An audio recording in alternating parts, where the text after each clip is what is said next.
अस्सलाम वालेकुम जी, क्या हाल चाल है आप सबके। उम्मीद है सब ठीक होंगे। अल्हम्दुलिल्लाह हम सब भी ठीक हैं। और यहाँ पर अल्लाह का शुक्र है, एक और हमारी जो है ना अच्छे वाली मॉर्निंग हो गई है। तो बस मैं बना रही थी अपने लिए नाश्ता। आज मैंने सोचा था कि अबू ज़र की छोटी रोटी नहीं बनाऊंगी, क्योंकि मेरा इतना कोई ख़ास मूड नहीं हो रहा था नाश्ता करने का, लेकिन ज़रूरी होता है। तो इसलिए जो है ना मैंने वो ज़रूरी होता है इस चीज़ को माइंड में रखते हुए ना एक रोटी बनाई। सोचा इसी में से अबू ज़र को खिलाऊंगी और ख़ुद भी खाऊंगी, क्योंकि उसने कितनी खा लेनी होती है और मैंने कितना खा लेना होता है। अक्सर ऐसा होता है कि उसकी जो बच जाती है ना, फिर वो मुझे खानी पड़ती है। तो इसलिए मैंने एक्स्ट्रा बनाया ही नहीं। अपने लिए पराठा बना रही थी, चाय रखी हुई थी, और रात में मैंने बनाई थी दाल। तो बस वो दाल गरम करूँगी और मज़े का जो है नाश्ता हमारा रेडी हो जाएगा।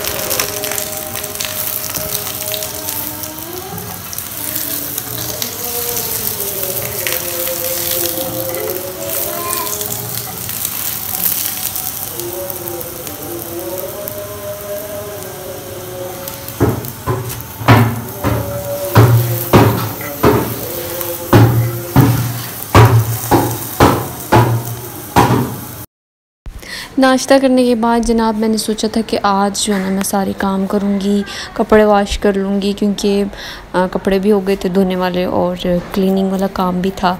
लेकिन उसके मैंने क्लिप्स नहीं रिकॉर्ड की, क्योंकि फिर आपको पता है जब व्लॉग बनाना हो ना तो बहुत ज़्यादा टाइम लगता है उस चीज़ में। पहले कहीं कैमरा सेट करो, फिर कहीं सेट करो, फिर उसके क्लिप्स रिकॉर्ड करो। तो इतने में बहुत ज़्यादा टाइम भी लगता है और मेहनत भी डबल हो जाती है।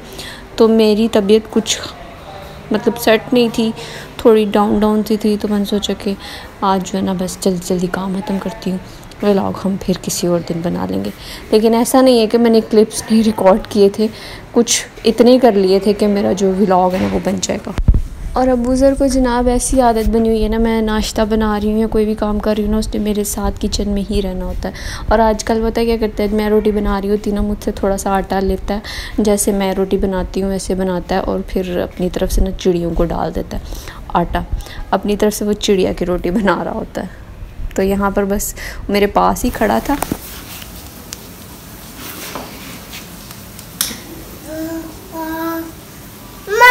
हाँ जी हाँ जी, आपने रोटी बना ली है? या आप चिड़िया की रोटी बना रहे हो? चिड़िया को दे दो फिर खाना। चिड़िया ने खाना खा लिया है?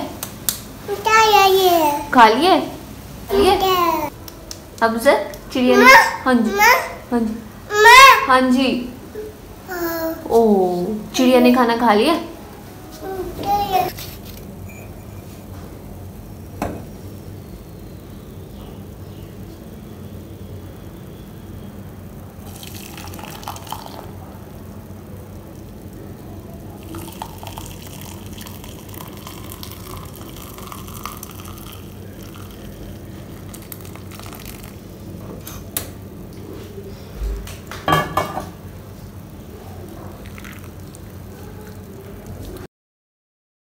तो ये देखें जनाब, कपड़े मैंने सारे धो लिए थे, शेन भी वॉश कर लिया था, किचन भी क्लीन कर लिया था, रूम्स भी नीट एंड क्लीन हो गए थे, डस्टिंग भी कर ली थी। ये सारे काम ख़त्म करने के बाद अब्दुर्रहीम जब घर आए तो फिर मैंने कहा कि प्लीज़ अब आप अबू ज़र को देखें और मैं जो है ना शाम के खाने की तैयारी कर लूँ, क्योंकि शाम को मेरे अबू ने आ जाना था, फिर मैंने खाना भी बनाना था। तो इसलिए अब मैं थक तो बहुत ज़्यादा गई थी, लेकिन मैंने खाना तो ज़ाहिर बनाना ही था फिर। तो इसलिए मैंने अबू ज़र को जो है अब्दुर्रहीम के हवाले किया। वो फिर ऐसा करते हैं कि उन्हें पता होता है ये मेरे पास तो टिकेगा नहीं, वो सुला देते हैं इसको। तो इतना शुक्र है सो जाता है, फिर थोड़ी देर सो जाए ना उनके साथ तो फिर काम करने में मुझे आसानी होती है। यहाँ पे मैं बना रही थी मटन। तो लहसुन अदरक का पेस्ट ऐड किया था, प्याज थोड़े से जब ब्राउन हो गए थे तो थोड़े से टमाटर ऐड कर देंगे, मसाले ऐड कर देंगे, वही नमक मिर्च वगैरह।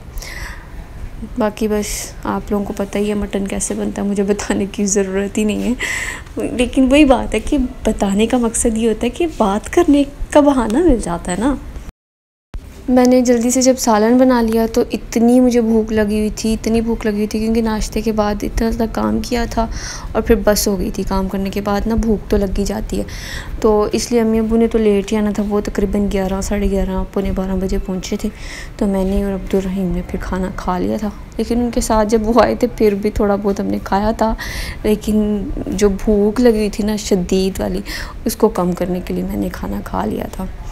तंदूर से रोटियां मंगवा ली थी, कोल्ड ड्रिंक मंगवा ली थी, बस जनाब हमारा काम जो हो गया था वो डन हो गया था।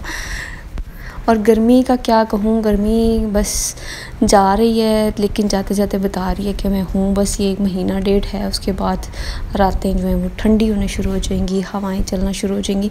आजकल भी मौसम इतना ज़्यादा गर्म नहीं है, हवा चलती रहती है, लेकिन अचानक से जब हवस हो जाती है ना फिर पता चलता है कि ओह गर्मी है।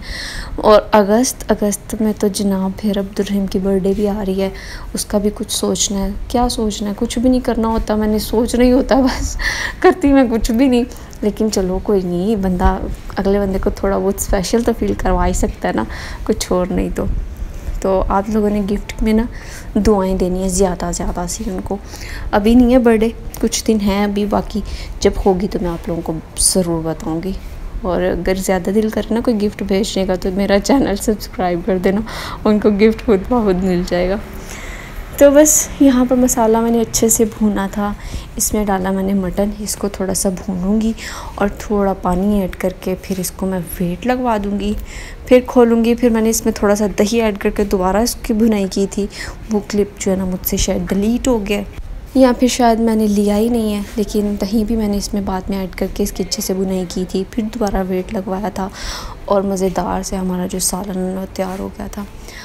अब मुझे जो है ना पता चल गया मटन कैसे बनाते हैं। पहले नहीं आता था, कभी मेरा नमक तेज़ हो जाता था, कभी मिर्च तेज़ हो जाती थी, लेकिन अब मुझे पता है कि मैं मटन अच्छा बना सकती हूँ। जब आप खाने में गड़बड़ करते हैं ना, कोई बताए आपको खुद भी पता होता है कि आपने कहीं ना डंडी मार दी है, कहीं ना कहीं आपसे ब्लंडर हो गया। तो इसलिए जो कह देते हैं ना नमक तेज़ हो गया, ये हो गया, वो हो गया, वो ना भी बताएं तो हमें पता होता है, इसलिए ज़हमत न किया करें। तो खैर, लेकिन सालन अच्छा बना था, अब्दुल रहीम ने भी तारीफ़ की थी, अम्मी भी कह रही थी अच्छा बना। तो बस आप लोग देख के इंजॉय करें, मैंने खा के इंजॉय किया था। तो बस ये जनाब, ये थी हमारी आज की वीडियो। उम्मीद है आपको अच्छी लगेगी। अल्लाह ताला आप सबको खुश रखे, आपके घरों में सुकून रखे, आपको अल्लाह ताला बहुत ज़्यादा दे, खुशियाँ दे, रिज़्क़ में बरकत करे, और आपके पीछे हमें भी अल्लाह ताला खुश रखे और हमारे रिज़्क़ में भी अल्लाह ताला बहुत ज़्यादा बरकत डाले। जिनके बच्चे नहीं अल्लाह ताला उनको जल्द से जल्द इस खुशी से नवाजे, सेहत वाली ज़िंदगी भी अल्लाह ताला सबको औलाद दे, और जिनकी हैं मेरी तरह और उनके बच्चों को अल्लाह ताला सलामत रखे, अपने हिफ्ज़ व अमान में रखे, और बस सबके पेरेंट्स को भी अल्लाह सेहत वाली लंबी ज़िंदगी दे। हमारे पेरेंट्स का साया हमारे सरों पर सलामत रहे। इंशाल्लाह फिर मिलेंगे नेक्स्ट वीडियो में। तब तक के लिए अपनी फैमिली का बहुत ख्याल रखें, हमें भी अपनी दुआ में याद रखें। Okay ji, tata bye bye and अल्लाह हाफिज़।